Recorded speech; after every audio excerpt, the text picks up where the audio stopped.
Greetings, members, one and all of the Salivation Nation. Why I'm still buying platinum. Let's explore.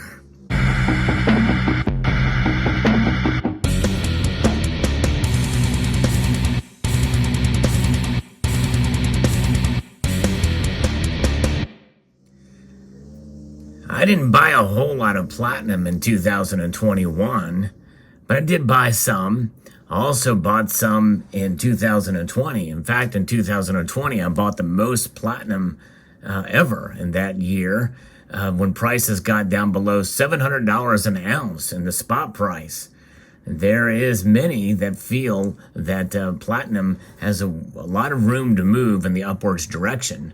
It's undervalued, and I'm one of those that feels that way. And so I'm adding a little bit to my stack every now and then to diversify.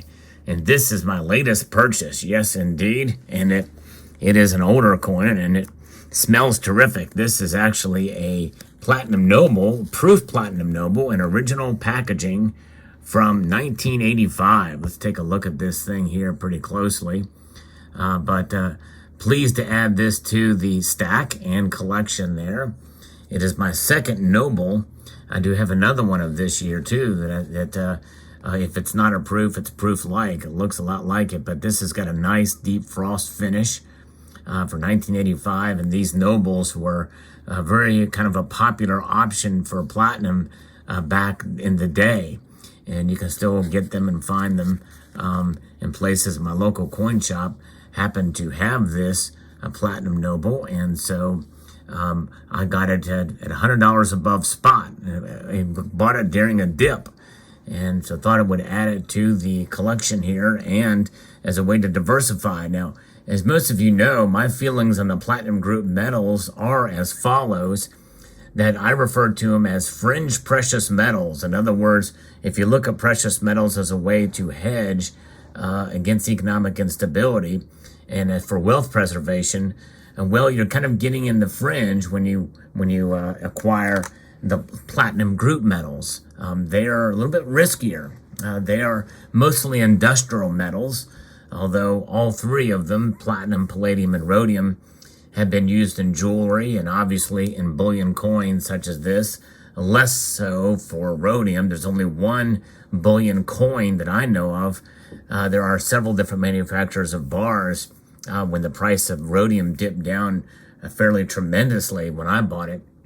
But nonetheless, platinum is the most popular of the three, and it is watched certainly, and it's also a subject of topic of many discussions. And I've always been a proponent of platinum as a way to diversify, especially considering that it is cheaper than gold. It is much cheaper than gold by more than half of it's less than half the cost of gold. So typically they run about a 2-to-1 ratio. And I remember a time though when platinum was trading higher than gold. That's when I first started buying it, when it was higher than gold, but not very much of it, that's for sure, given my income level and what was available at the time. And but nonetheless, I think it's a lovely metal. It's 15 times more rare than gold, and I believe it's got some room to move in the upwards direction because of the dynamics in the industrial sector. Now, like palladium and rhodium, platinum is mined mostly in just several places around the world, mostly in South Africa and in Siberia, Russia. And right now, Russia is being shut off from exporting their platinum into the what's known as the LPPA, the London Platinum and Palladium Association. That's essentially the LBMA of the platinum group metal universe there. And so that's probably going to lead to higher prices for platinum in due time. In fact, I think it will also lead to much higher prices for palladium, as that is shut off 30% of that market, which means that I believe that we're going to see a retooling of the manufacturing, especially for catalytic converters, back to platinum, which was long overdue. It's been talked about for quite some time. I've talked about it on this channel for a while, and so it very well could be pushing us closer to that level sooner rather than later, with regards to retooling, and therefore the demand for platinum could rise, and the demand for palladium could fall when that retooling occurs. Palladium is a better catalyst for gasoline engines, and palladium and platinum is a better catalyst for diesel engines. Of course, because of the scandal that occurred in 2015 with Volkswagen, that decreased demand greatly for platinum, and I think that's part of what caused the prices to fall even further. They're already kind of were on a downward trend.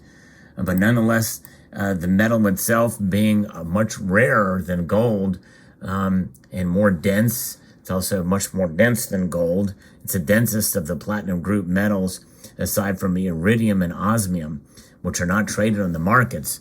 But nonetheless, this coin here is one more ounce that is in my possession here as part of the stack, as a sort of a play on the precious metals to see where they are going to go in the future. It's really kind of exciting to see and to be able to accumulate this metal, which is rare and beautiful, into the collection here. Proof platinum coins are quite lovely, and I've got a proof platinum eagle as well too, and they are beautiful coins indeed. But nonetheless, let's talk a little bit about the markets, where they are at today as I record this video, because this gives us some hope that we might be able to see the prices start rising soon. Platinum is retracing back towards $1,000 according to an article here from Kitco. Platinum has had a bullish few sessions, bouncing off the recent lows of about $951.50 an ounce. The price is now heading towards the psychological $1,000 an ounce area. We've been there several times and has pulled back from it. So psychologically, I don't know how much weight that's going to hold, but I think it is quite intriguing to see it get there. Once we see it consolidate there and start to really hold that position, I believe we could be headed for a bull market. But ahead of that zone, the stronger level stands at the red at $1,040 an ounce. It's kind of a new resistance level. Looking closer at the daily chart, this does seem like a good area of support, as the price seems to have stopped on the downside at the trend, which was broken back in February if you look at the technical analysis side of it. There is a consolidation low at around $920 an ounce, but it looks like $920 or just a little bit below that into 900 seems to be a pretty solid floor for platinum, and it is up a little bit on the day, getting closer to that $1,000 an ounce level. So we'll see how it plays out. But nonetheless, I believe anything below $1,000 is a bargain for platinum. But typically, it does trade at a higher premium than gold. At least it has in the past. But I think $100 or $120 above spot is typically a fair request, a fair premium, considering that it is rare and more difficult to process and to strike. Typically, platinum involves multiple strikes, even for bullion, because it is a harder metal. It does scratch. It does have points of resistance. I'm kind of testing that with another a desk piece that I like to fondle and play with here.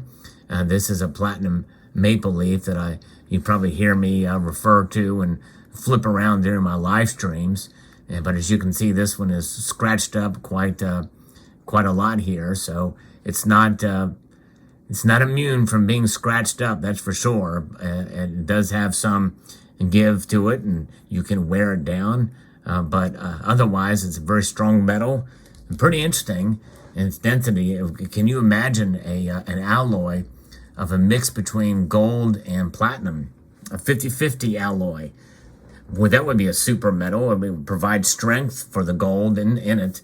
And that'd be quite interesting to see. It'd be very interesting to see what the color would be too, if it's even possible. It's kind of like the electrum, but instead of silver, it would have gold in it. But there you have it. So that's the reason why I'm continuing to buy platinum. though not as much, tepid environment. You got to realize there's a little bit more risk when you talk about these fringe precious metals. They tend to be more volatile. Palladium especially has been trading up very high, and it doesn't seem like there's much more room to move up. But then something happens in the news where you think, okay, it's going to break new records again, and then it doesn't. So there's some volatility there. In fact, as I record this video, we are witnessing a gold and silver up on the day, or down on the day, rather, and platinum and palladium are both up on the day. So it's an interesting dynamic. Sometimes I work in conjunction with gold and silver and follow those trends. Other days they work against it. But there you go. So what are your thoughts? Are you continuing to buy platinum? Are you bullish on platinum?